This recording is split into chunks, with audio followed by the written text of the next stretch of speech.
Israel's Security Cabinet has approved the Gaza deal. And this is as per the Israeli Prime Minister Benjamin Netanyahu's office. Under the deal struck by Qatar, the United States and Egypt, the coming weeks should also see the release of hundreds of Palestinian prisoners held in Israeli jails. The ceasefire is due to begin on Sunday, after more than a year of war.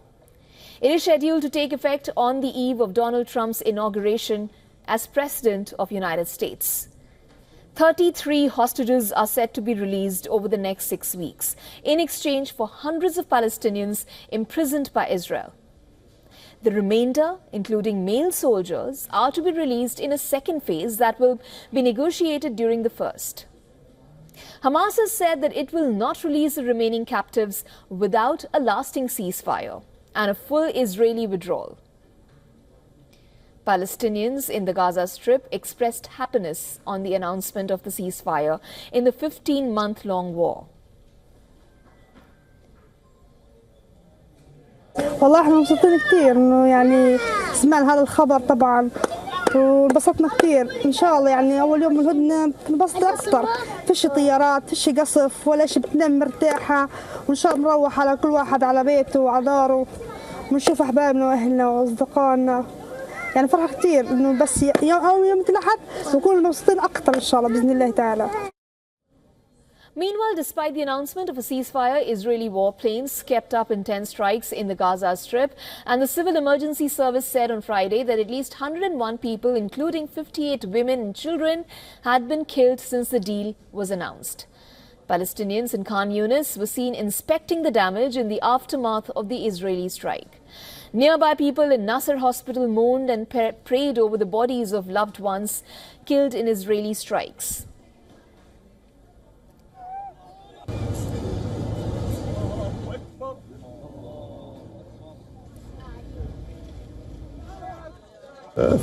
About the truce, we ask God for the truce to be implemented because the people are really tired of a life of death, a life of killing and a life of destruction. Life has become an unbearable hell. Regarding children, aside of the psychological situation, the social situation and the economic situation on multiple dimensions, we are honestly suffering physically, completely suffering.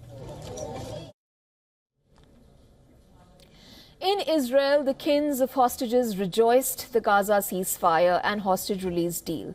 Speaking from the Hostages Square in Tel Aviv, the families thanked the US President Joe Biden and President-elect Donald Trump for the deal. My name is Michel Michael Iluz, and I am the father of Guy Iluz, who was kidnapped from the Nova Festival and murdered in Hamas captivity. I welcome this deal with a joy in my heart for every hostage saved, for every file saved. I want to thank President Trump, President Biden, and both administration for making this finally happen. This deal comes too late for my son Guy, whose life will not be saved, but he can be brought back home to burial here. Our work is not done. We will not rest until every hostage is home. The living and the dead, they all need to return to us, to their family. Thank you very much all. Following the deal, Iranians took to the streets and protested against Israel. Demonstrators chanted slogans and waved flags along with signs reading "Down with Israel" and "Down with the USA." Speaking at the rally, Iran's former interior minister called the Gaza ceasefire and hostage deal a sign of defeat for Israel. این دفعه هم این آتش بس یکی دیگه از نشانه‌های این شکست رژیم اسرائیل، رژیم صهیونیستی اشغالگر و پیروزی جبهه مقاومت بود. به خاطر ترسشون ممکنه و فشاری که امروز برشون هست حتی از افکار عمومی خودشون ناچار باشن مدتی به این پایبند باشن، ولی در حال نه، در اونها هیچ عهد و پیمانی اونها نمیشناسن و به همین دلیل هم گروه‌های مقاومت و جبهه‌های مقاومت همیشه آماده است. And for more on this, joining us live from Tel Aviv on the broadcast is Helid Burrell, who is a former director at Israel's National Security Council. Welcome to the show. Well, Israel's Security Cabinet long at last recommended the Gaza ceasefire deal. What happens next? What happens next is that the government actually has to approve the cabinet's recommendation, which we expect will happen. And then there is an opportunity for those objecting for the deal who have a standing on the matter to appeal to the Supreme Court to try and either deny the deal or postpone it, which is not expected to happen, but will take a period of time because that's the judicial process in our democratic society.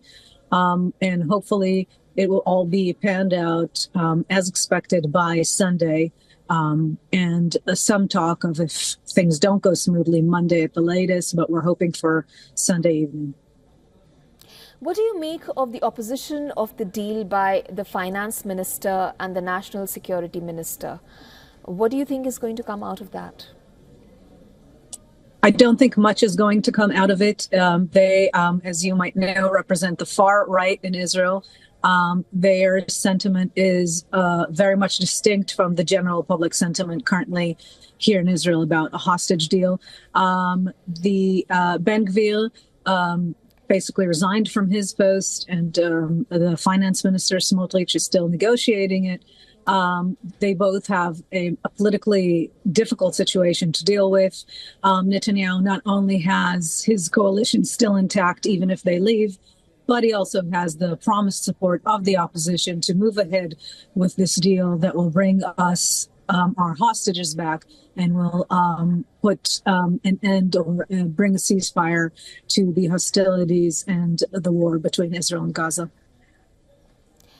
Ms. Burrell, I can't help but ask, who do you think are the important stakeholders in determining the future of Gaza, in your opinion? Well, I think first and foremost, it should be the Palestinians who live in Gaza. I think the choice that they made years ago in electing Hamas has backfired terribly, not only on them and on Israel, but on the entire region. I think that's a lesson very, very hard earned with a lot of prices on all sides. And I do hope that from now on, we'll see some sort of turnabout. But of course, that will only happen with some immense help from the international community, the involvement of Arab states. In my opinion, the Palestinian Authority has to have some sort of role there because there's a vacuum that has to be filled. If those conditions come to fruition, we might be able to see a change in Gaza. And of course, Israel is a major stakeholder after October 7th. Everything that happens in Gaza pertains directly to our security and our everyday life. Thank you so much, Ms. Burrell, for joining us on the broadcast today. Thank you.